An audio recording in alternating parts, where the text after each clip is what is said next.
Welcome to this very special edition of the KJ Masterclass Live, the show which ensures that you profit from your time spent here with experts, either through their industry insights, information, or simply learning from them.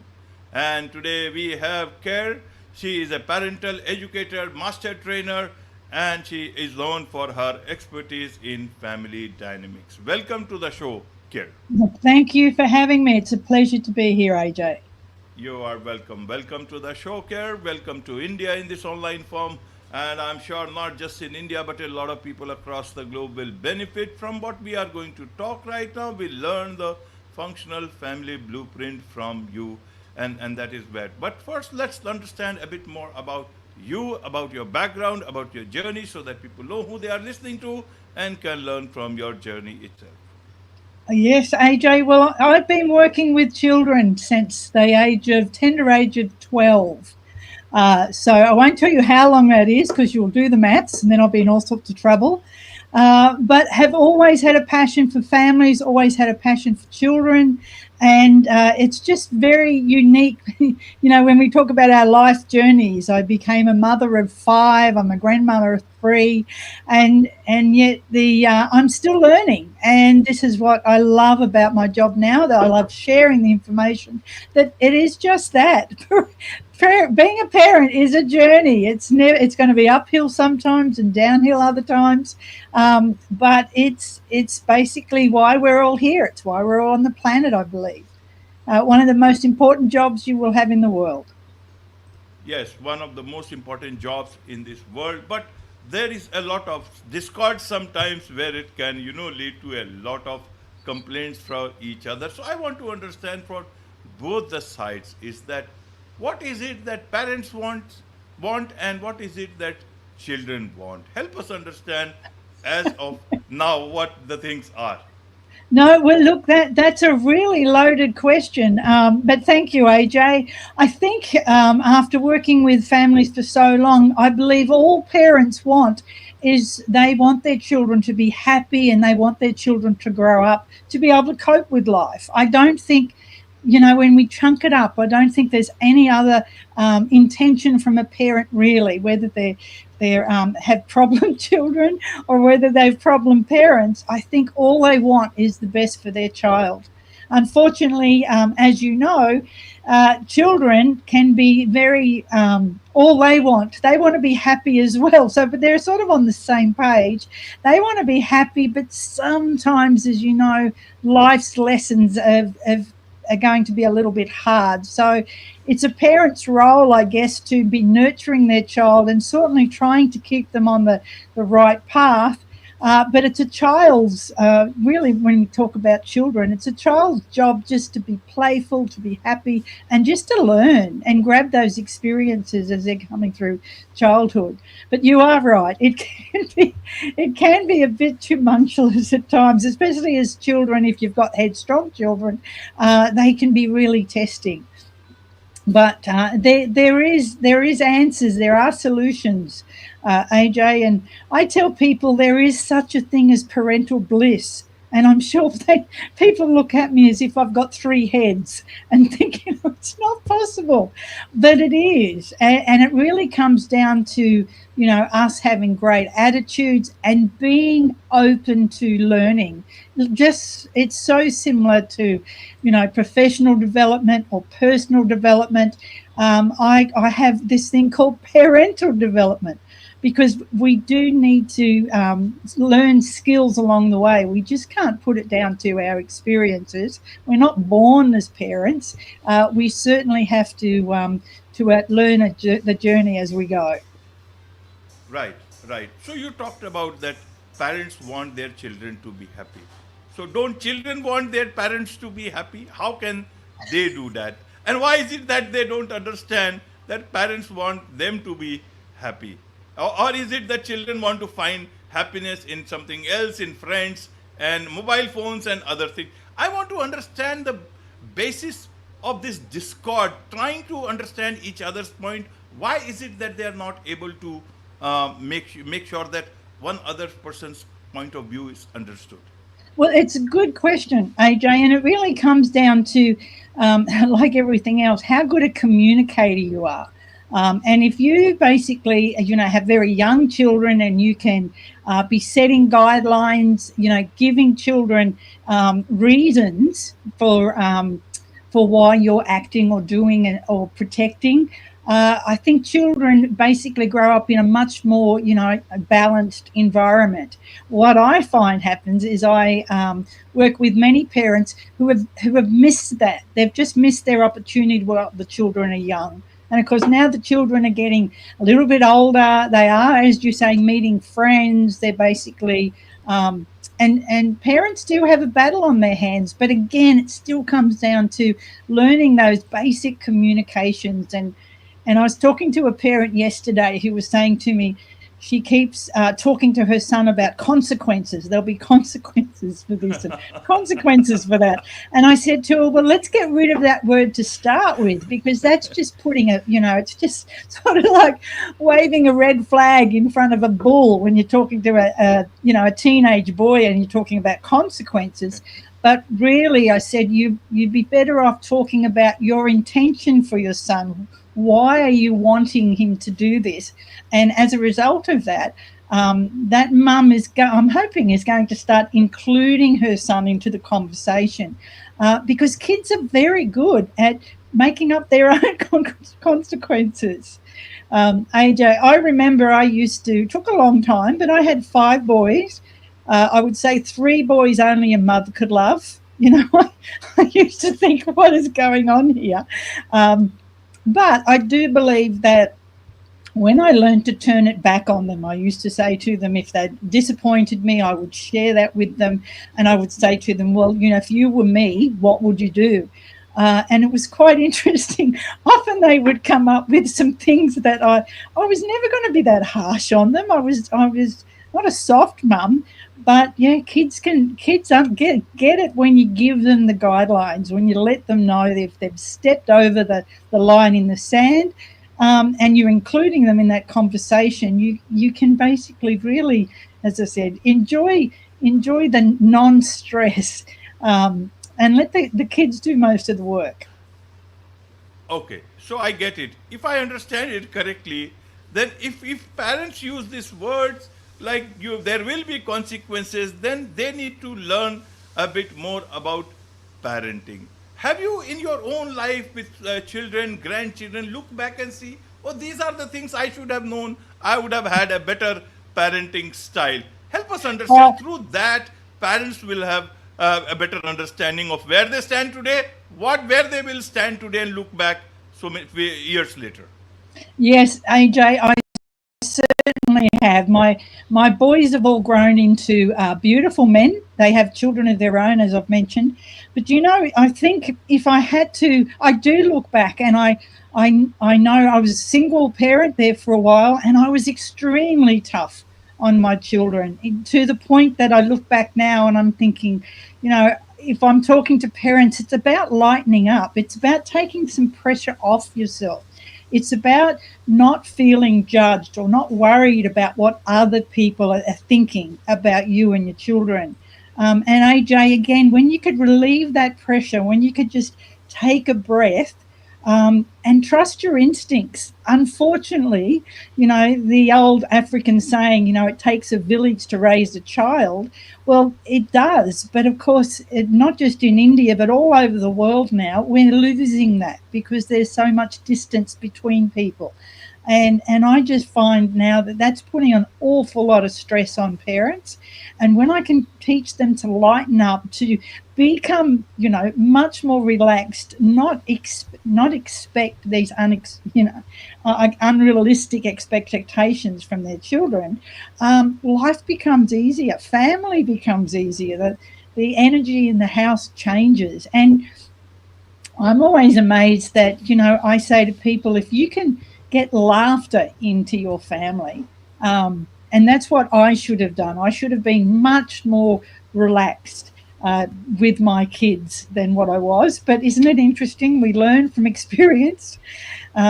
And amazingly, AJ, I've worked with hundreds of children when I was younger, and I even had a swim school. So I had arranged aquatic centres and swim schools that were called Giggles, believe it or not. But I was still so harsh with my own children. I was still very disciplined with my own children. And I think when I look back and I've got a message to parents, it's lighten up.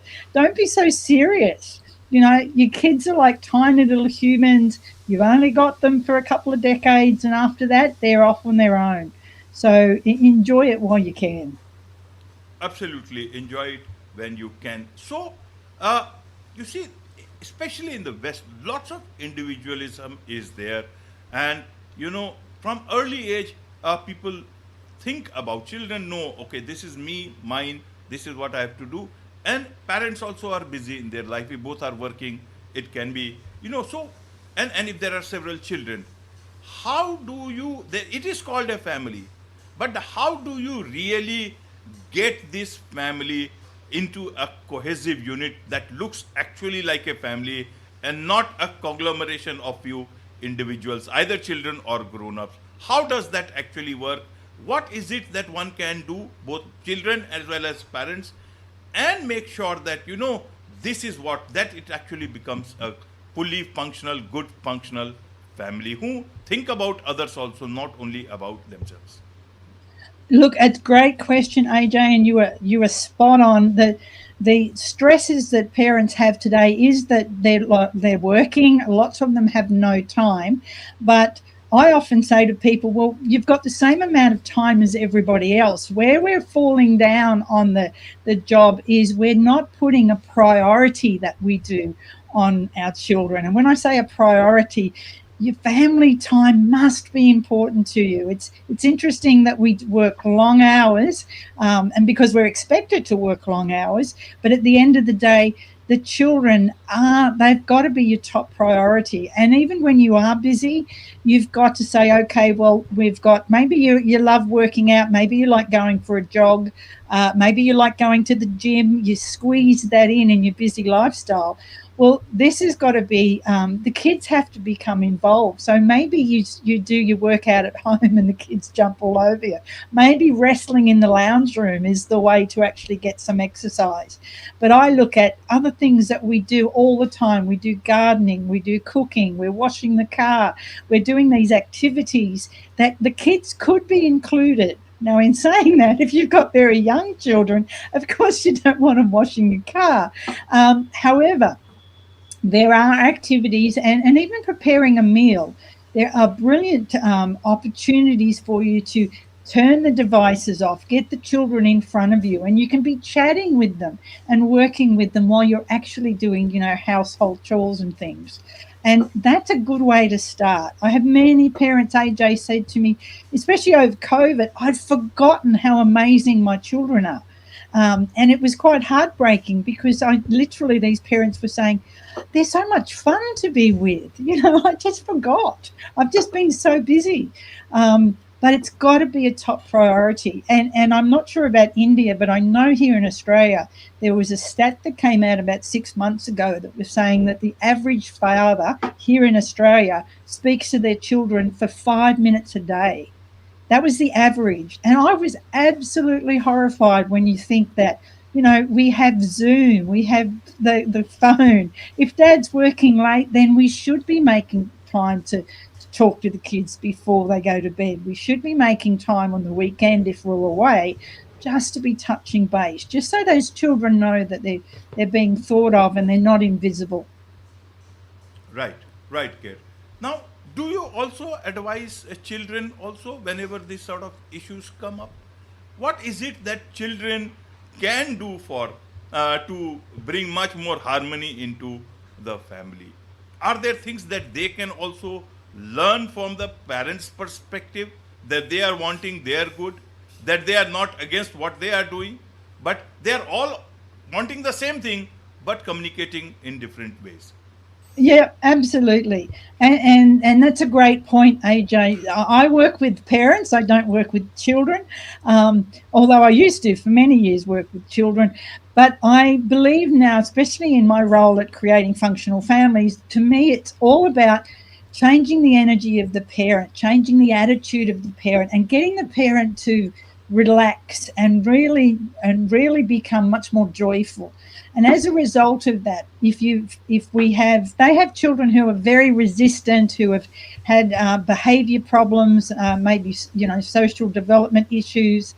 I find by just getting that parent to relax and to come at these problems in a different way, the child changes as well, and the child doesn't even realize they're changing. But you can imagine, AJ, if you've got a very toxic environment at home and it's very tense and you can cut the atmosphere with a knife, of course the children are going to react to that. So if you can change that and then get the parent to basically be much better at handling the stresses and the demands, automatically you'll find, not automatically, but over time you'll find that children can relax. And I certainly teach a process called the SleepTalk process, which is over 50 years old, believe it or not. And that too gets the child to start relaxing, feeling more balanced, feeling unconditionally loved. And parents just think I'm a miracle worker, but I'm not. It's just that, it doesn't matter where a parent is at the moment and how chaotic they are. With a little bit of skill and a little bit of time, you can basically start reversing that to the point where I say it's parental bliss. It's attainable, which is fabulous. Right. One of the issues for parents is the phone. They always look at that phone as some sort of an adversary, as some of the major reason for the discord, for the number of hours on social media, on the phone, because the child has that phone all the time after a certain age, depending on what their family rules are. How can parents not see the phone as an adversary? Rather, how do they make that as a friend? Because then a lot of this discord will disappear. Yeah, it's a great question, AJ. And when you're talking here in Australia, we've got it on both sides. We've got not only the children becoming very addicted to the phone, but we've also got a lot of parents that are doing the same thing. And I do believe it's monkey see, monkey do. And therefore, if mum is also and dad on the phone a lot, well, it has to be a family discussion. It has to be what I call a conversation of change.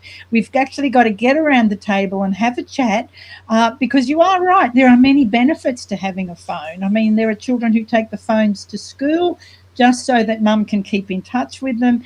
There's certainly many educational things that children can be utilising on the phone, but it's like we've also got a flip side.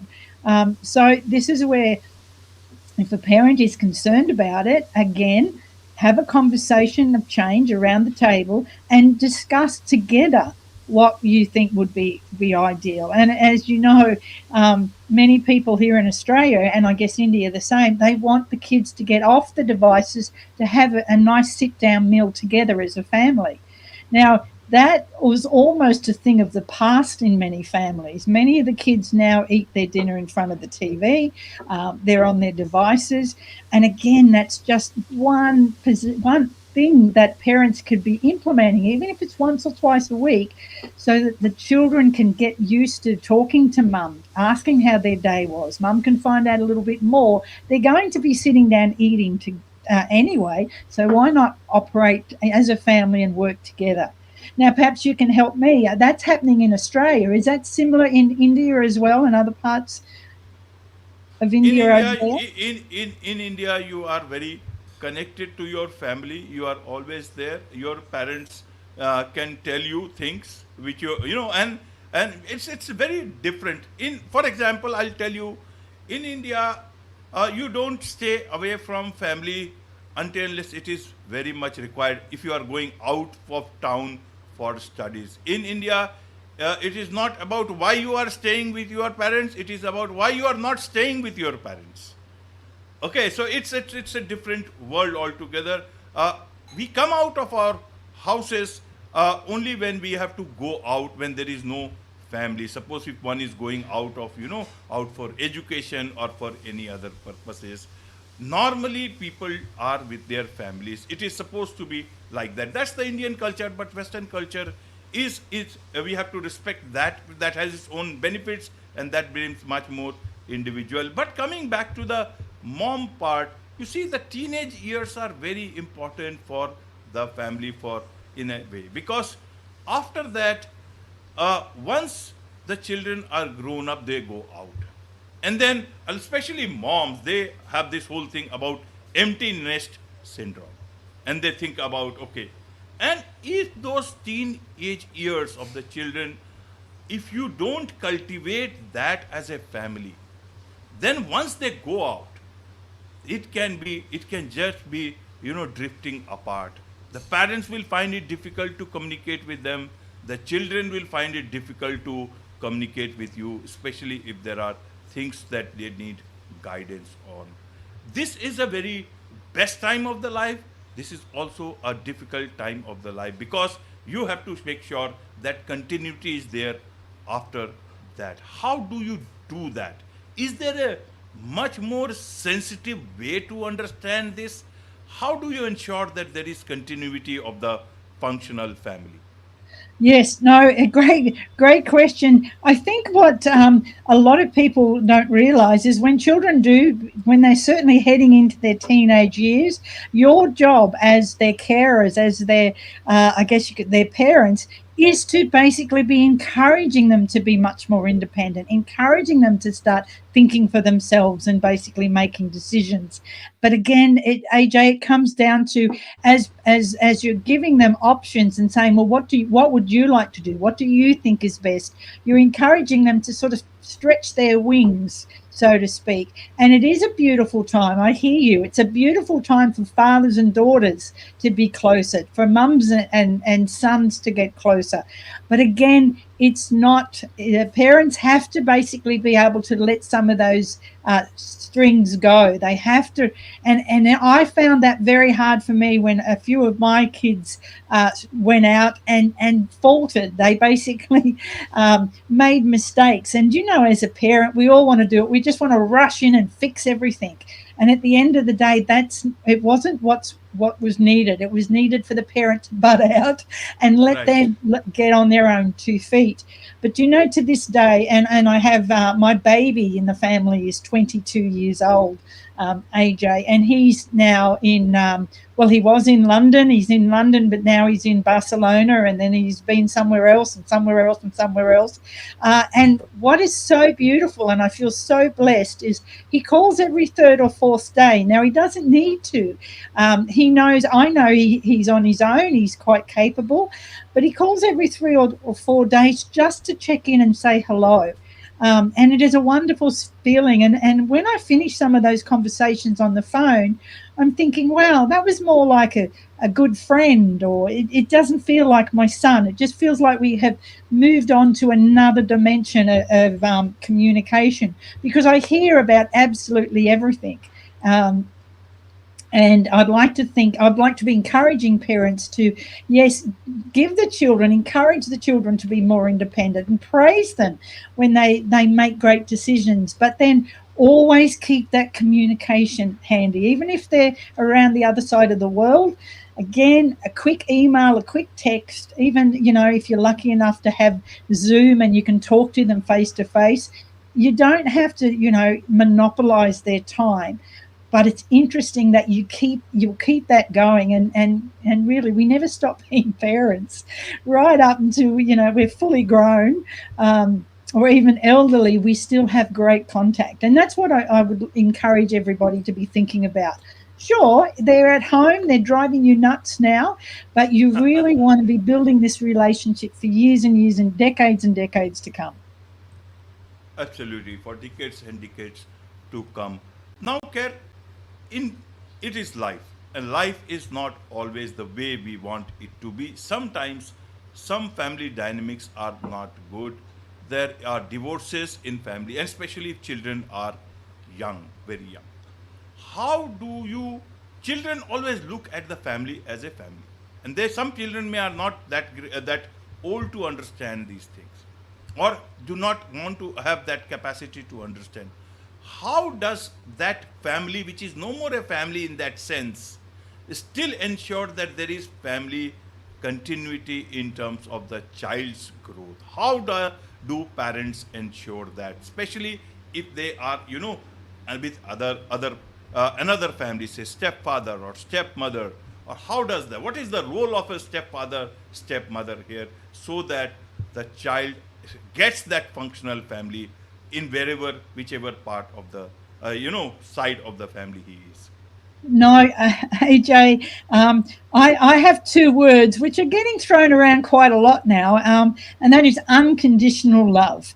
And certainly with what I do, the sleep talk process, that is something that comes through. The children actually get a sense that they're unconditionally loved. So as you are correct, as more and more families break up and we actually have new families forming, you always want that child to feel unconditional love. They're much more balanced, they're much more resilient, they can cope with a lot more. And particularly when when new relationships are starting, with stepfathers, carers, anybody, even with the grandparents, you'll just find that if children know that they're loved unconditionally, they're just more at ease. Now, in saying that, to me it's just like you meeting somebody for the first time when you go to work, you go for a new job.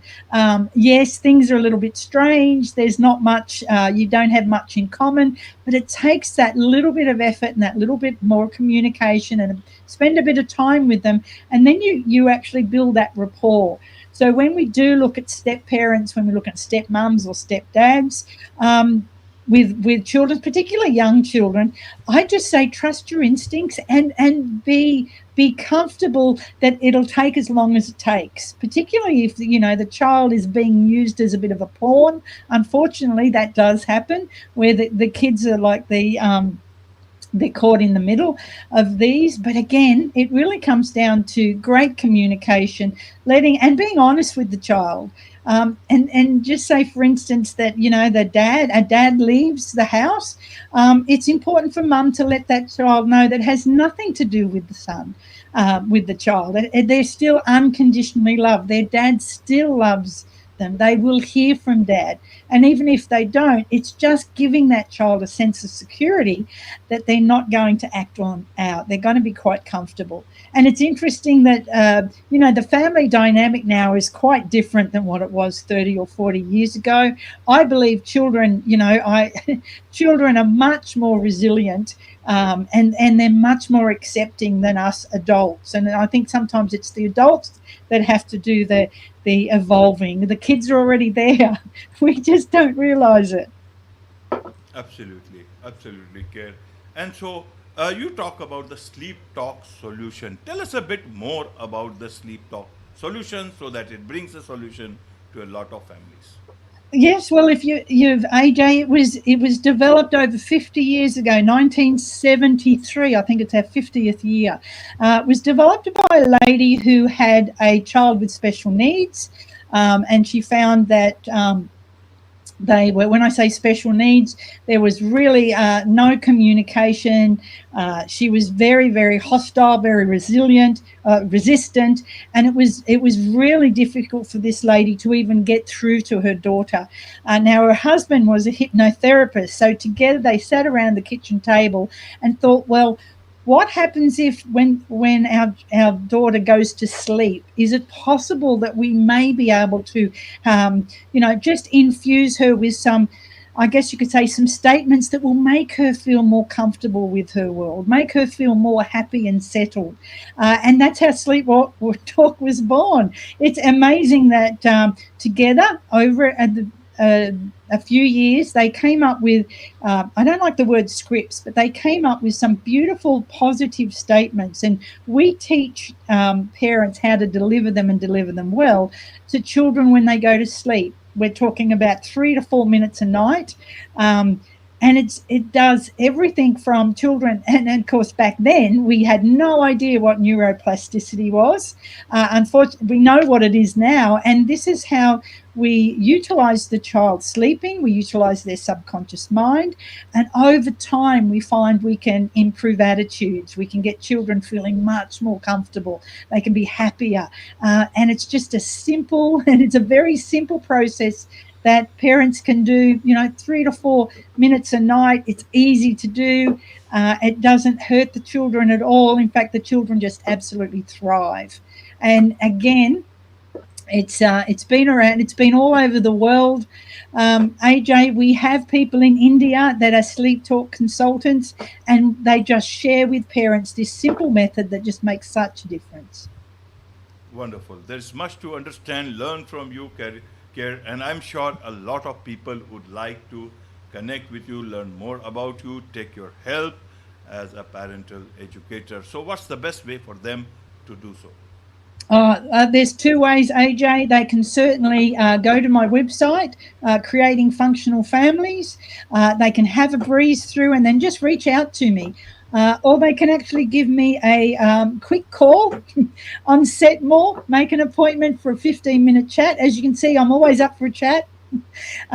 Even with the time differences now, we can have a chat, and I can see if I can help people with any of their challenges with the kids, because at the end of the day, we all should be really looking forward to raising our children to be beautiful little tiny humans, and with as least stress as possible. So if anyone's suffering out there, reach out to me. I possibly will have a solution.